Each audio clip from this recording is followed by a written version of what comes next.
from my perspective, artists are role models. We're not obligated to be, but you're just kind of by default put in that position. And that's for any public figure. It don't have to be rappers. You know what I mean? That's for actors, that's for politicians, that's for anybody who's in a position to be very impressionable. You're gonna become a role model. And I always have a mixed feeling on, is it your responsibility to pander to, the public because you're not in a position, or can you still remain yourself? And I honestly would sway towards you should be able to remain yourself and speak your mind and make your own choices. Because I don't believe in like being obligated in that way.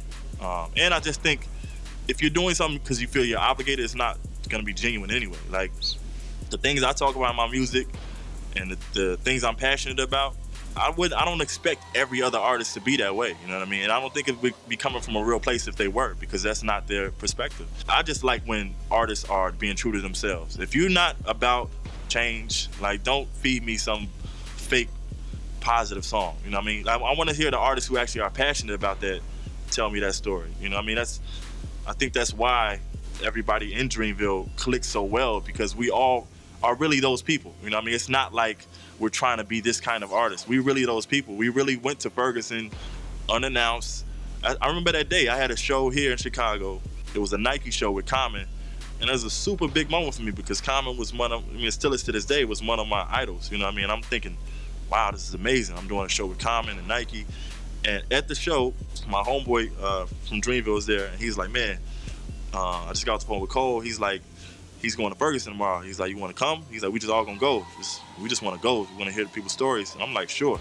It changed my life. Just to see those people's, because it's one thing to see it on the news, but to hear the stories directly from those people, to be on the street and see the spot where this person was killed, and you get a whole different side of it. You know what I mean? You get the stories that the media wasn't gonna show, the perspective they weren't gonna show, that the news is actually seeking to tell the truth.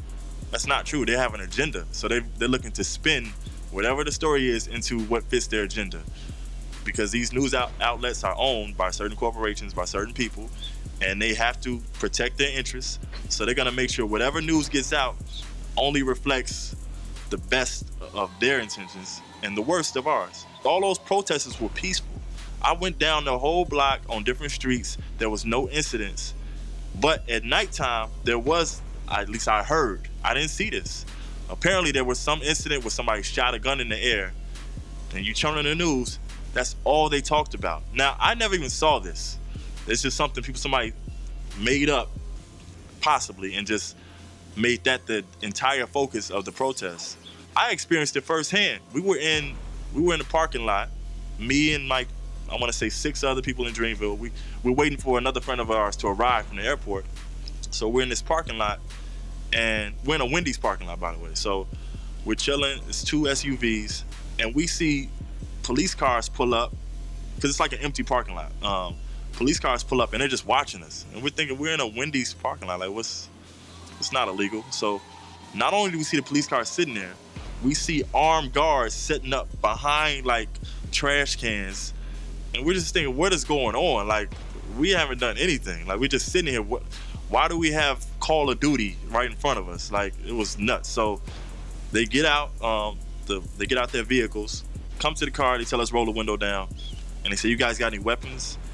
And I'm thinking, why is that the first thing you would ask anyone? Like, what are you talking about? I was like, and of course we say, no, we have no weapons. We were sitting here waiting for a friend of ours to arrive. I was angry, so I just said it, like, why is that the first thing you ask us?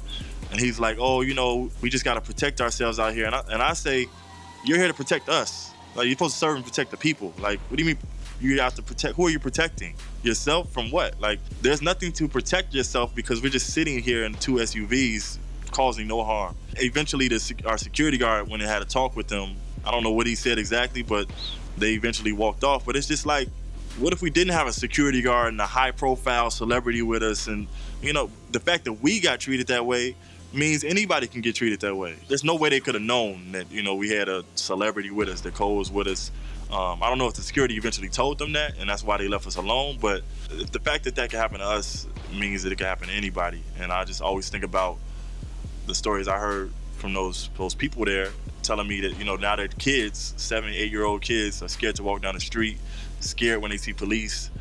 And just the fact that, like, that was not a new situation. Like this murder of people that had been happening in that town, you know. And it's like this one just got spotlight and they got tired of it, and they started protesting. And now what those people in that city did has lasted. Like that's why you see so many more protests and people really standing up for themselves or trying to come together and think of some way to stop it. And I think it's all because of, you know, their efforts. And that's life-changing, you know what I mean? That's something that everybody's not gonna have the luxury to do. That's just something I'm gonna always remember because it was so impactful, you know what I mean? And those stories just hit me hard.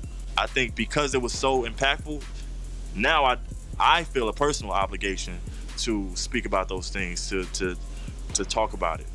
But that's my personal feeling, and I don't think we should be placing our personal obligations on other people, you know what I mean? I think if it's in your heart, you should do it, but I don't think it's anybody's else's responsibility. And I knew as much as they hate it now, it'll make sense to them later. My whole philosophy just in life is to just be who you are. And I could not live my life not pursuing music because then I would not be who I am. It's deeper than racism. Like some people have self-hate that's just so to the point where they try to destroy anything around them, you know what I mean? And it's really self-destruction.